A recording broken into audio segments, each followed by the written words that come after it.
2022 ദേശീയ ചലച്ചിത്ര പുരസ്കാരത്തിൽ മലയാളത്തിന് അഭിമാനിക്കാവുന്ന നേട്ടം സ്വന്തമാക്കിയ ആട്ടം സിനിമയുടെ സംവിധായകൻ ആനന്ദ് ഏക്കർഷിയാണ് നമുക്കൊപ്പം ഉള്ളത്. എങ്ങനെ കാണുന്നു ഈ പുരസ്കാര നേട്ടത്തെ? എങ്ങനെ എനിക്കറിയില്ല, വളരെ അതിയായ സന്തോഷം. ഞാൻ ഈ വാക്കുകളില്ല എന്നൊക്കെ ആളുകൾ പണ്ട് പറയുമ്പോൾ ഇതൊരു ക്ലീശയാണ്, അങ്ങനത്തെ ഒരു അവസ്ഥയൊന്നും ഇല്ല, നമുക്ക് എന്തെങ്കിലുമൊക്കെ പറയാൻ കിട്ടും എന്നാണ് ഞാൻ വിചാരിച്ചത്. പക്ഷേ ആക്ച്വലി വാക്കുകളില്ല, എന്താ പറയുക, ഇപ്പോൾ അത്രയും സന്തോഷം. പ്രതീക്ഷിച്ചിരുന്നു ഇങ്ങനെ ഒരു പുരസ്കാരം? ഇല്ല, ഇങ്ങനെ കുറെ പേരൊക്കെ നമ്മളെ ഇങ്ങനെ പറഞ്ഞു പ്രതീക്ഷിപ്പിക്കുമല്ലോ. അപ്പോൾ ഞാൻ ആക്ച്വലി എന്തെങ്കിലും ഒരു മെൻഷൻ ഉണ്ടാവും എന്ന് ഞാൻ ആഗ്രഹിച്ചിരുന്നു. പക്ഷെ 3 അവാർഡുകൾ, അതും നമ്മുടെ മികച്ച film and screen play, edit, പ്രത്യേകിച്ച് എനിക്ക് പറയാനുള്ളത് ഇതിന്റെ എഡിറ്റ് അത്രയും ബ്യൂട്ടിഫുൾ ആണ്. അപ്പം അത് ഞാൻ കിട്ടണമെന്ന് ഒരുപാട് ആഗ്രഹിച്ചിട്ടുണ്ട്. മഹേഷ് മുബൻ എന്നാണ് അതിന്റെ എഡിറ്റർ. അപ്പം അത് കിട്ടിയത്, അതായിരുന്നു ആദ്യം അനൗൺസ് ചെയ്തത്. അപ്പം അത് ഭയങ്കര സന്തോഷമാണ്. യെസ്, 3 പുരസ്കാരങ്ങളാണ് ഒറ്റയടിക്ക് കിട്ടിയത്. അതെ. നമുക്കൊരു നവാഗത സംവിധായകന് ഒരു ആദ്യത്തെ സിനിമയ്ക്ക് ഇതിൽ അഭിനയിച്ചിരിക്കുന്ന 9ഓളം പേരുടെ ആദ്യത്തെ സിനിമയാണ്. അപ്പൊ അങ്ങനെ അത് സംഭവിക്കുക എന്ന് പറയുന്നത് ഒരു മഹാ അത്ഭുതം, മഹാഭാഗ്യം. ഇതിന്റെ പ്രമേയം തന്നെ വേറിട്ട് നിൽക്കുന്നതായിരുന്നു. അന്താരാഷ്ട്ര ചലച്ചിത്ര മേളകളിലടക്കം വലിയ രീതിയിൽ ചർച്ചയാവുകയും ചെയ്തതാണ്. ഇരട്ടത്താപ്പുള്ളവരുടെ കഥ പറയുന്ന ഒരു സിനിമ കൂടിയായിരുന്നു. എങ്ങനെയായിരുന്നു ഈ പ്രമേയം എടുത്തപ്പോൾ തന്നെ അത് ഈ രീതിയിൽ ശ്രദ്ധിക്കപ്പെടും, ഇത്തരത്തിലൊരു അവാർഡ് പ്രതീക്ഷിക്കുകയൊക്കെ ചെയ്തിരുന്നോ? ഇല്ല, അങ്ങനെ അവാർഡ് കാര്യം ആലോചിച്ചിരുന്നില്ല എഴുതുന്ന സമയത്ത്. ഇപ്പം ആക്ച്വലി ഈ സിനിമ ഉണ്ടാവുന്നത് ഞാൻ പല സ്ഥലങ്ങളിൽ പറഞ്ഞു. വിനയ് ഫോർട്ട് എന്ന് പറയുന്ന ഒരു ആളുടെ ഒരു സതുദ്ദേശത്തിൽ നിന്ന്, കാരണം ഈ പറഞ്ഞ ഇതിനകത്തെ ഷാജോണും സെറിനും ഒഴിച്ച് ബാക്കി 11 ആൾക്കാരും ഞങ്ങൾക്ക് 20 വർഷമായിട്ട് എനിക്ക് അറിയാവുന്ന സുഹൃത്തുക്കളാണ്. ഞങ്ങൾ എല്ലാവരും ലോകധർമ്മി എന്ന് പറഞ്ഞൊരു നാടക സംഘത്തിലെ ആക്ടേഴ്സ് ആയിരുന്നു. അപ്പോൾ വിനയാണ് എന്നോട് ചോദിച്ചത്, എടാ ഇവരെ വെച്ചിട്ട് നിനക്കൊരു സിനിമ ചെയ്യാൻ പറ്റും, ഇവരെയൊക്കെ എനിക്ക് സിനിമയിലോട്ട് കൊണ്ടുവരണമെന്നുണ്ട്. കാരണം ഇവരെല്ലാം ജീവിതത്തിൽ ഡെയിലി വേജസിന് ജോലി ചെയ്യുന്ന, സാമ്പത്തികമായി ബുദ്ധിമുട്ടുകയും എന്നാൽ അഭിനയമാണ് അവരുടെ പാഷൻ, സിനിമയിൽ അഭിനയിക്കണം എന്നുള്ളതാണ് അവരുടെ ആഗ്രഹം. അങ്ങനെ വിനയ് എൻ്റെ അടുത്ത് പറഞ്ഞപ്പോൾ ഞാൻ വേറെ ഒരു സിനിമ എഴുതിക്കൊണ്ടിരിക്കുകയായിരുന്നു.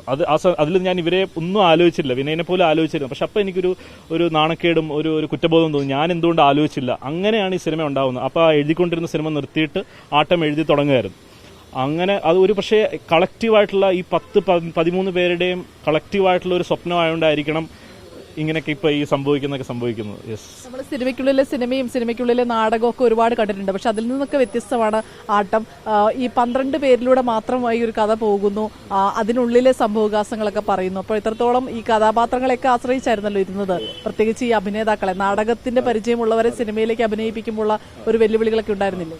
ഈ സിനിമയ്ക്ക് 1-2 മേജർ വെല്ലുവിളി എന്ന് പറഞ്ഞാൽ ഇതൊരു ചേംബർ ഡ്രാമയാണ്. അപ്പം ഒരു 2-3 ലൊക്കേഷൻസിൽ മാത്രം ഈ സിനിമയുടെ ഒരു 75% ഒരു ലൊക്കേഷനിൽ നടക്കുന്ന കഥയാണ്. 13 കഥാപാത്രങ്ങൾ ആദ്യ അവസാനമുണ്ട്. വളരെ ഡയലോഗ് ഇന്റൻസീവ് ആയിട്ടുള്ള സിനിമയാണ്. ഞാനിതിനെ കൺസീവ് ചെയ്ത ഒരു ആക്ഷൻ ഫിലിമായിട്ടാണ്, പക്ഷേ വാക്കുകൾ കൊണ്ടുള്ള ആക്ഷൻ എന്നുള്ള രീതിയിലാണ് കൺസീവ്. അപ്പോൾ അങ്ങോട്ടും ഇങ്ങോട്ടും ഒരു ചാർജിങ് ആയിട്ടുള്ള ഡയലോഗ്സ് പോകുന്ന ഒരു സിനിമയാണ്.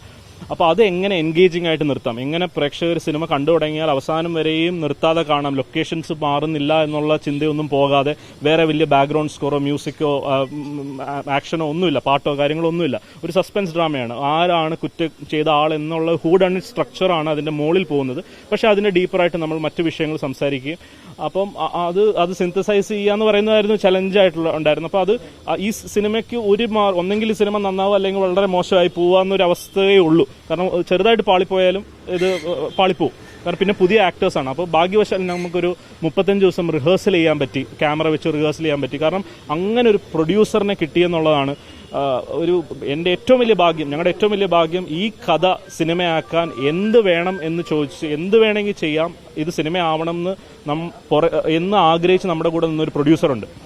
അദ്ദേഹത്തിന്റെ പേര് ഡോക്ടർ അജിത് ജോയ് എന്നാണ്. അദ്ദേഹം മുകുന്ദനുണ്ണി അസോസിയേറ്റ്സ് പോലെ സിനിമയൊക്കെ പ്രൊഡ്യൂസ് ചെയ്ത ആളാണ്. അദ്ദേഹത്തിനാണ് ഇതിന്റെ മേജർ ക്രെഡിറ്റ് പോകേണ്ടത്. യെസ്, ഇനി നമ്മൾ വിനയ് ഫോർട്ടിന്റെ കാര്യം എടുത്തു പറയേണ്ടതുണ്ട്. കാരണം ഒരുപാട് പരീക്ഷണ ചിത്രങ്ങൾ ചെയ്യാൻ തയ്യാറായിട്ടുള്ള ഒരു നടനാണ്. ഒരു സിനിമയുടെ വിജയത്തെ കുറിച്ച് ചിന്തിക്കാതെ പരീക്ഷണ ചിത്രങ്ങൾ ചെയ്യാൻ തയ്യാറായിട്ടുള്ളതാണ്. വിനയ് ഫോർട്ടിന് പറഞ്ഞത് കൊണ്ട് മാത്രം ഉണ്ടായ ഒരു സിനിമയാണെന്ന് തന്നെ പറയാം. 100%. എനിക്ക് എന്റെ ഒരു വിശ്വാസത്തിൽ, ഒരു സുഹൃത്തുന്ന നിലയിലല്ല, എന്റെ ഒരു വിശ്വാസത്തിൽ വിനയ് ഫോർട്ട് മലയാള സിനിമയിലെ one of the finest actors ആണ്. ഇത്രയും, അതായത് വിനയുടെ അടുത്ത് ഞാൻ എപ്പോൾ കാണുമ്പോഴും എപ്പോൾ സംസാരിക്കുമ്പോൾ അദ്ദേഹത്തിന് സിനിമയല്ലാതെ വേറെ ഒന്നും സംസാരിക്കാൻ താല്പര്യമില്ല. വേറൊരു കാര്യം, ഇപ്പോൾ വണ്ടി മേടിക്കുന്നതിനെ കുറിച്ചോ വീട് വെക്കുന്നതിനെ കുറിച്ചോ വേറെ ഒന്നുമില്ല. എങ്ങനെ എപ്പോഴും ഈ ചിന്തയും, എങ്ങനെ നല്ല സിനിമകൾ ചെയ്യാം, അത് വാണിജ്യപരമായി വിജയിച്ചാലും ഇല്ലെങ്കിലും നല്ല കഥാപാത്രങ്ങൾ സെലക്ട് ചെയ്യുക. അദ്ദേഹത്തിന് സെലക്ട് ചെയ്ത സിനിമകൾ തന്നെ നോക്കി അറിയാം, നല്ല കഥാപാത്രങ്ങൾ, നല്ല സ്ക്രിപ്റ്റുകൾ സെലക്ട് ചെയ്യാനുള്ള ഒരു അദ്ദേഹത്തിനുണ്ട്. അത് ഒരു ഡയറക്ടറിനെ സംബന്ധിച്ചോളം കിട്ടാവുന്ന ഏറ്റവും വലിയ അസറ്റ് എന്ന് പറയുന്നത് വിനയ് ഫോർട്ടിനെ പോലുള്ള ആക്ടേഴ്സാണ്. പുരസ്കാരം നേട്ടം ആർക്ക് സമർപ്പിക്കുന്നു?